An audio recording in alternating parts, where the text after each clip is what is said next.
प्रतिमाएं चमत्कारी होती हैं? क्या प्रतिमाओं में वास्तविकता में अतिशय होता है? क्या ऐसी भी प्रतिमाएं हैं जिन प्रतिमाओं का विशेष प्रभाव है? अनेक लोगों के मन में ये जिज्ञासा होती है कि आखिर में कुंडलपुर, श्यामगिरी, तिजारा जी, महावीर जी, इन स्थानों की उन विशेष प्रतिमाओं का क्या प्रभाव है जो वह प्रतिमाएं अतिशयकारी हैं। उन प्रतिमाओं के केवल दर्शन करने मात्र से हमारे कष्टों का निवारण होता है। तो ध्यान रखिए, इन प्रतिमाओं का जो अतिशय है, उस अतिशय में मुख्य निमित्त है उन प्रतिमाओं का आभा मंडल, जिसे विज्ञान की भाषा में हम बोलें ऑरा अथवा वाइब्स। इसके बारे में हम वास्तविकता में जाने कि आखिर में वो प्रतिमा इतनी अतिशयकारी क्यों है। चाहे वो बाहुबली भगवान की प्रतिमा क्यों ना हो, चाहे वो कुंडलपुर के बड़े बाबा की प्रतिमा क्यों ना हो, चाहे वो तिजारा के पदम प्रभु भगवान की प्रतिमा क्यों ना हो। तो ध्यान रखिए, उन प्रतिमाओं का जो चमत्कार है, उसमें चमत्कार आया कहां से? तो चमत्कार आया उनकी प्रतिष्ठा के समय से।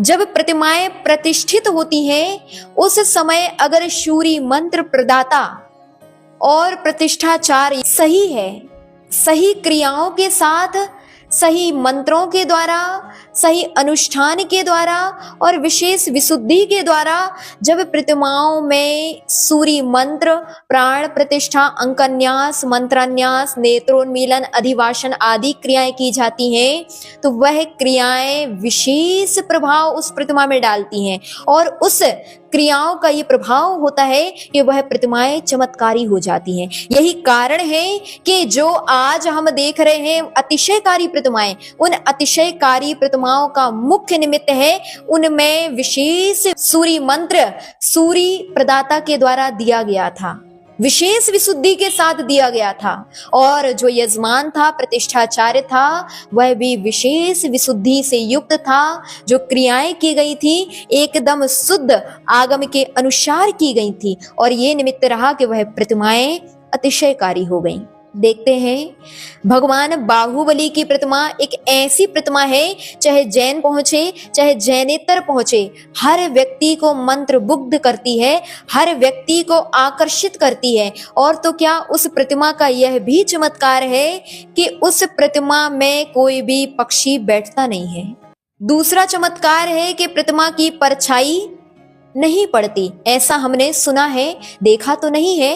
क्या कारण है? तो उसका मुख्य कारण है कि उस प्रतिमा के जो सूरी मंत्र प्रदाता रहे सिद्धांत चक्रवर्ती नेमी चंद्र मुनि महाराज थे। यजमान कौन था? तो चामुंडराय था। और यही कारण है कि वह प्रतिमा इतनी चमत्कारी है। इसका तात्पर्य कि चमत्कार व्यक्ति की विशुद्धि से होता है। अनेक स्थानों में यह भी देखते हैं, नई प्रतिमाओं में भी अभिषेक होता है। प्रतिमाओं में अनेक प्रकार की क्रियाएं होती हैं। इसका क्या कारण है? तो ध्यान रखिए, अनेक लोग जो केवल भगवान के भक्त हैं, उन्होंने इस प्रकार के निमित्तों को समझा नहीं है, निमित्त ज्ञान के बारे में पढ़ा नहीं है। उनके लिए हर क्रियाएं केवल अतिशय लगती हैं और वास्तविकता में अतिशय है। लेकिन ध्यान रखिए, जो ये अतिशय होते हैं वह हमारे लिए आगामी समय का निर्देश करते हैं, आगामी समय की सूचना देते हैं कि आगामी समय में कुछ ना कुछ घटना होने वाली है। ध्यान रखिए, अगर प्रतिमा में अभिषेक हुआ है, सिर से अभिषेक हुआ है, तो यह अतिशय है। और प्रतिमा अगर पसीजी है, कभी कभी देखते हैं प्रतिमा में से बूंद बूंद करके ऐसा पसीना निकल रहा है, तो यह अतिशय नहीं है, आगामी समय का महान कष्ट का एक सूचक है जो हमारे लिए अभी से यह सूचना दे रहा है। कभी ऐसा भी देखते हैं प्रतिमाओं में हलन चलन, हंसना आदि आदि क्रियाएं देखते हैं, तो इसका भी प्रभाव है कि हमारे देश में, राष्ट्र में, श्रावकों में अथवा साधुओं में कोई ना कोई आपत्ति विपत्ति आने वाली है, जिसकी सूचना हमारी जिन प्रतिमाएं सहज मात्रा में दे देती हैं। लोग इसको समझ नहीं पाते, लोग इसको केवल और केवल अतिशय समझते हैं। ठीक है, ये अतिशय है, लेकिन यह आपके लिए सूचना भी कर रहा है कि भैया संभलो, आगामी समय में कष्ट के दिन आने वाले हैं और इन कष्टों के दिन से बचने के लिए आपको शांति कर्म करना होगा। और शांति कर्म क्या है?